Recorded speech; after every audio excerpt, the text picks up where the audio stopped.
Hello and welcome to another installment of How to Play Some Games We Made, otherwise known as our tutorials. So in this tutorial we're going to talk about Runes and Bones.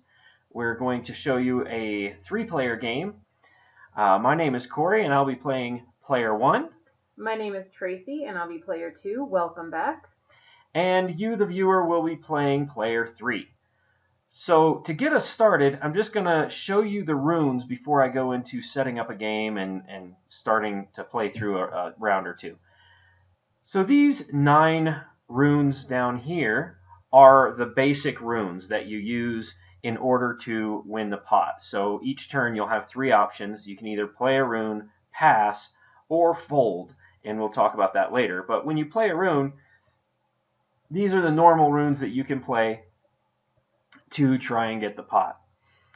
So each rune has 2 symbols on it. One is an element symbol, which is this top rune, and one is the weapon symbol. So I'll go ahead and explain what that means as far as the elements, and then Tracy will talk about the weapons.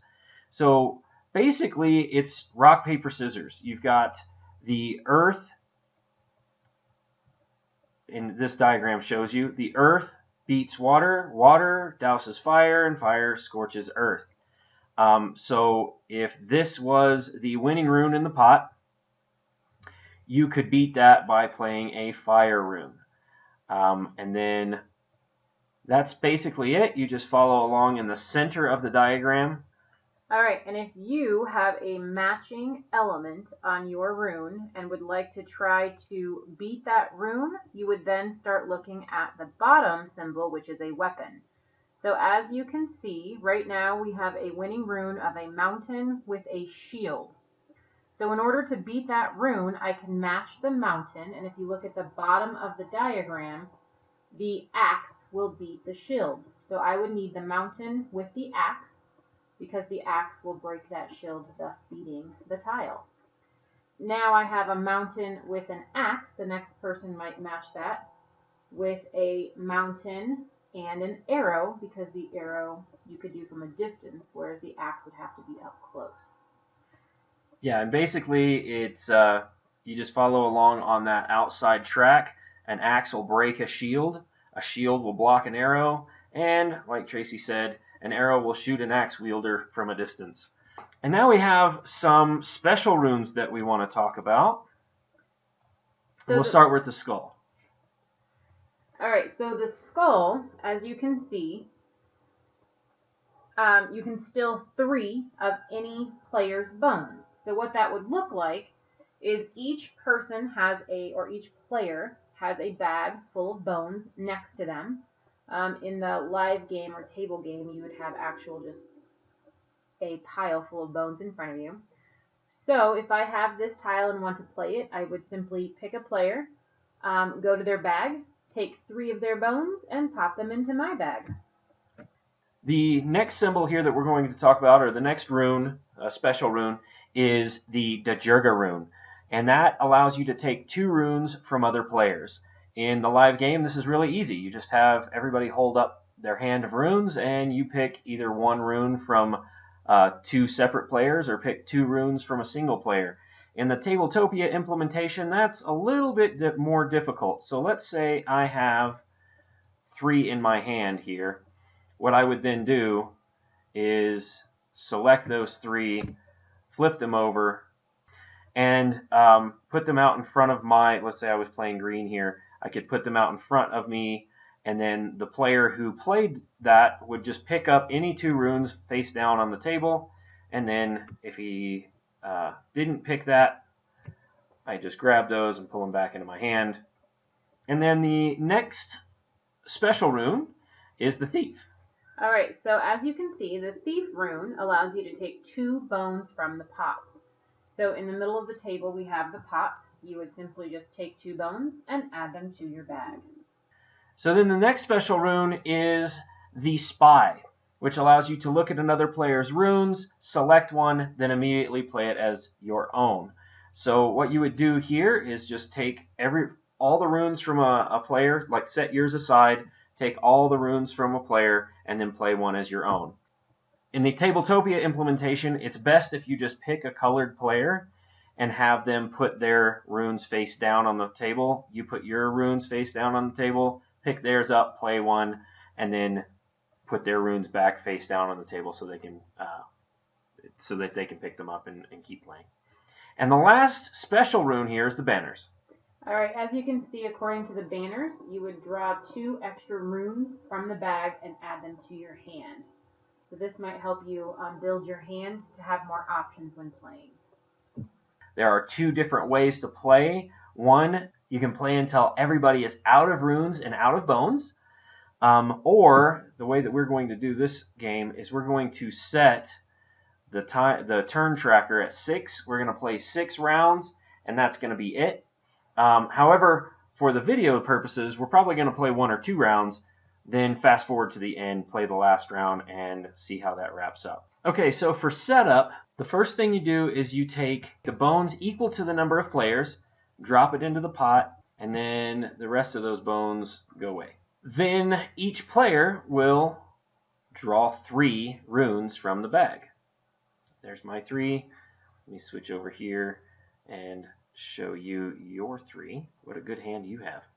All right, so we're going to start with the first player, which I'll start here. Being first does not necessarily mean that it's a good thing, because you have to play your runes first. So, which means you have less opportunities later. If you win a pot, you then become what's called the bag holder, and you have to play yours first. All right, so I'm going to start us off. I have 2 identical runes here, so I'm just going to get rid of one of them. I play my first rune. That's the winning rune, so it comes over to me. Now, how you win the pot of bones is when it's the start of your turn and you still have the winning rune on top. So right now I have the winning rune. I'll turn it over to Tracy for her to take her turn. All right, so I have a couple of matching as well. However, I only have 1 I can play. Fire scorches earth, so I now have the winning rune, which means I'll be taking this from Corey. And now it's your turn. Okay, so on your turn you have 3 options. One option is to play a rune, and you could douse that fire using your water rune. Or you could pass, which means you take one of these bones and add it to the pot, which means that you're just going to hold out and hope that Tracy doesn't win the pot before your next turn. That means that you get to hold on to your runes and hopefully win at a later time. But I don't think you want to do either of those. Let's drop your bone back in there. Then you want to play this rune instead. So we're going to drop this special rune out, which allows you to draw 2 runes from the bag. There we go. And now it is back to my turn.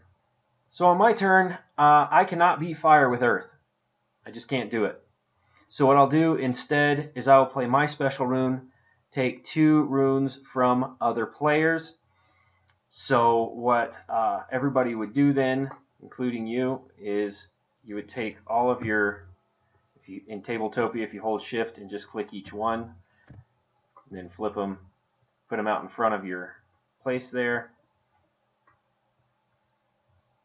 And then I can take 2 of these runes. So I'm going to randomly take this one. Ooh, that's good for me. And, well, you've got 4. Let's even the playing field. And that one. Okay, so that was my turn. And now, it's back to Tracy. All right, so Corey stole 2 runes from player 3, the viewer. I'm sorry about that. However, because he did that, I still have the winning rune, which means I have officially won the pot and that round is over. So I'm going to take these 3 bones and pop them in my bag. And now we're going to start our next round. All right, so you keep your runes that you have. Let's decrease this to 5 rounds left. Tracy takes the bones from the pot, and we start our second round. Between each round, you'll take all of the runes that have been played, drop them back in the bag, and then decrease your round counter. Now, between rounds, this is how we get bones back in the pot. So between rounds, you have to buy your runes. And you can only start a round with up to 4. So you have 2, Tracy has 2, and Corey, me, I have 3. So you have to buy runes to start the next round, and you can never start a round with more than 4. So as player 1 here, what I'm going to do is I'm just going to take 1 bone, put it into the pot, and then draw my 1 rune back into my hand. Alright, so like Corey mentioned, I have 2 runes in my hand, so I'm going to opt to buy 2 extra, so I'm going to take 2 of my bones from my bag, add them to the pot, and then I'm going to draw 2 runes from the bag. You'll do the same thing that Tracy just did. So we'll take 2 bones here, put those into the pot, and draw 2 more as well. So since Tracy won the last hand, or the last round, Tracy starts this round. So we're going to play through this round, and then we'll skip to the end and play the last round to see who wins the game. Alright, so I have earth and a shield. Okay. And I'll take the winning rune tile back. Okay, so water beats earth. So let's throw your water rune out there. You're now winning the pot. Now I could play this banners and have 5 runes in my hand. You just can't start a round with more than 4. So if I had a handful of banners, I could play all of them and have a ton of runes in my hand. But then at the start of the next round, I'd have to discard some of those. So instead, what I'm going to do here is this water. So earth beats water. So I'm going to play this earth rune and take the winning rune. That's me. Okay, so as you can see, Corey has played earth and shield, and I happen to have the exact same rune, earth and shield, that I'm going to play. Oh, wait a minute. I thought you had to beat it. So in order to play or match the exact same rune, I'm going to buy my way, or I'm going to buy by taking a bone. I'm going to take 1 bone, and I'm going to buy that winning rune. And so now I've matched it. I bought my way in to the winning circle. Viewer's going to play another special rune, which is the Thief, and take 2 of these bones from the pot. So now the pot's worth a little less. And then I will... Well, I'm going to break that shield with my Earth Axe and take the winning rune token so that you don't win again. Alright, well, I'm going to take out the Axeman with my arrow, Earth Arrow. So I'm going to go ahead and take that back in hopes that I can win this round.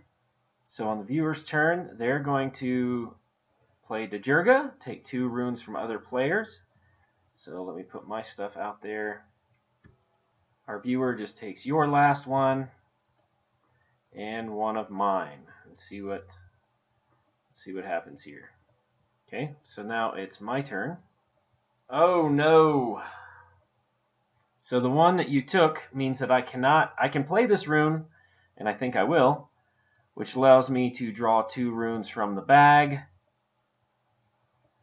That's great, but now it's back to Tracy. Corey and viewer, it looks like I still have the winning rune tile, which means I won round number 2. So I have no cards, which means I'm going to need to buy 4 runes anyway. So you just want to leave them in the pot? So I'm going to leave my 4 in the pot, and I'm going to take 4. I'm going to draw 4 new runes into my hand for the next round. Alright, so we'll go ahead and play through the rest of these rounds, come back for the final round. Okay, so we're down to the last round here. I am completely out of bones. I bought into the pot so that I could have 4 runes to play this round, and I am completely out. Tracy is up to 12, and you are up to 13, but the pot here is worth 8. So whoever wins this round wins the game, basically. And you won the last one. You won round 5, so you start round 6. We've got 2 identical ones here, so let's get rid of one of those to start the game. And then I will then scorch the earth to take that winning rune. Tracy? Alright, I think I'm going to play the spy card here, and I'm going to look at another player's rune, select one, and when you play it, I'd like to look at Corey's. Okay, let me put these face down. You've scorched the earth. I'm going to put out that fire with my river, or with your river, and I will give you your 2 runes back. Great, viewer's turn. So let's see. Viewer will use earth to beat that water, take the winning rune. Looks like I can do nothing. I cannot do a thing. Because if I can't play the axe because the arrow will beat the axe. I could play the mountain arrow and buy in. However, I'm out of bones. So I fold. I am done. It's between you and Tracy now. Alright, so looking at my hand, I have fire, which scorches earth. So I'll play that, and I will take that winning rune back. Alright, well, let's put out that fire with this water and take it back. Alright, so looking at my hand, I have nothing to play. I could potentially spend a bone to pass. However, knowing Corey's already folded, there's no one to come back in and win it, so I am also going to have to fold. So with those 8 bones of a victory, the viewer here is up to 21 bones at the end of the game, and against Tracy's 12 and my 0. So that is how you play Runes and Bones, and I hope you enjoy it, either on Tabletopia or via the live version at chrysalisendeavors.com. All right, thank you again for watching our tutorial. Hope you had a great time.